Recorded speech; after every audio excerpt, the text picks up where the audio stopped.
Welcome to Cooking with Jay, our newest bit here at Jay Studios. On tonight's episode, I'm going to be showing you how to make a feast using ingredients found in the Aether. You can't cook while you're thirsty though, so before we get started, I'm going to place a purple and white flower into our pot with a berry for added sweetness. The result is a pale yellow tea that's sweet and floral. The perfect drink to keep you going while cooking, while also keeping you calm while under the heat. Our main dish today will be a sweet and sour soup. I know this can be a little divisive due to the mild poisoning it can give you. I, however, think that a little pain is worth the rush you get from such a complex flavour. The ingredients for this dish can be hard to get a hold of, so you may have to sweet talk your greengrocer. Or would it be a butcher? This confusion comes from the aco plant, a carnivorous plant that litters the floor of the Aether. If you're brave enough to take it on, you'll be rewarded with aco petals. The fresher the better in my opinion. Now our next ingredient may be a little bit easier to find. A singular spider's eye, plucked from the sockets of your common spider. They have 6 of them, they won't miss one of them. Lastly is the most normal of all the ingredients, chicken breasts.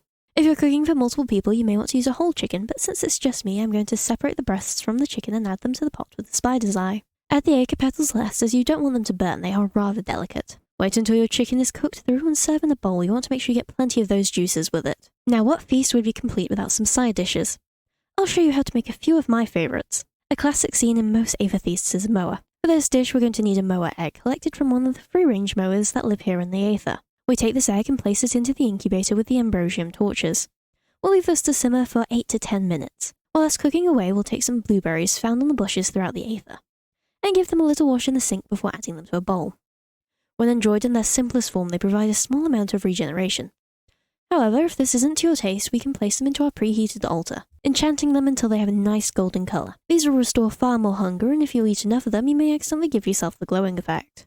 While the altar is still hot, we're going to add some holy stone and let that enchant until it forms a nice crust similar to that of a biscuit. These go really well with both blueberries and enchanted berries, but are also a favourite of adventurers due to their regeneration effect they give alongside a large amount of hunger. By now your moa should be ready. You'll know for sure when there's a live bird in your kitchen. Now these little baby birds are hungry and need to be fed aco petals as indicated by their little unhappy particles. Once he's been fed 3 times, he'll grow up into an adult moa that can be ridden with a saddle.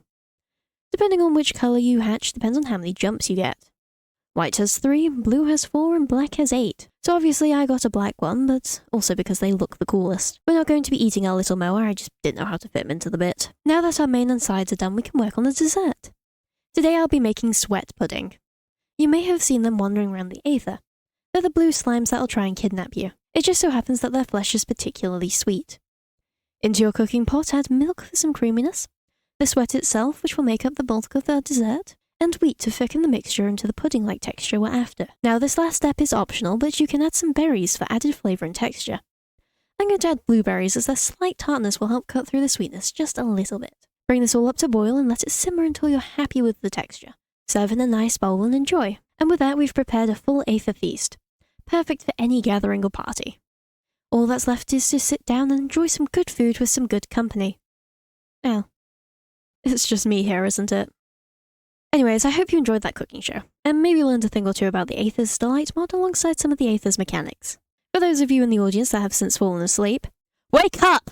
It's time for the action portion of the show that I promised in the last episode. We'll be taking on the Slider, the strange boss of the Bronze Dungeon. Thanks to my off-camera mining, we have some Zanite tools. And god did this mining take a while. I was not lying last episode about the fact that these ores are pretty uncommon. There's an even rarer one that we'll need, and I haven't seen any of it.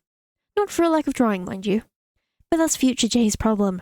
Right now, current Jay's problem is finding the Bronze Dungeon. Unlike most dungeons, this one isn't marked on the surface, instead appearing as a tunnel in the side of a mountain. As you would imagine, these can be hard to find, but thanks to the power of my dinosaur bird, we could traverse a large distance quickly, and outrun all the Zephyr.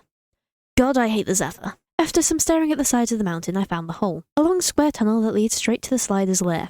I set my bird down in the first room of the chamber and then blew it up. The explosion was caused by these little guys called Sentries.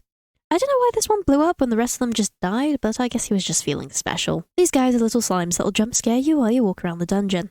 The dungeon is pretty simple, it's a series of interconnected rooms each containing a chest.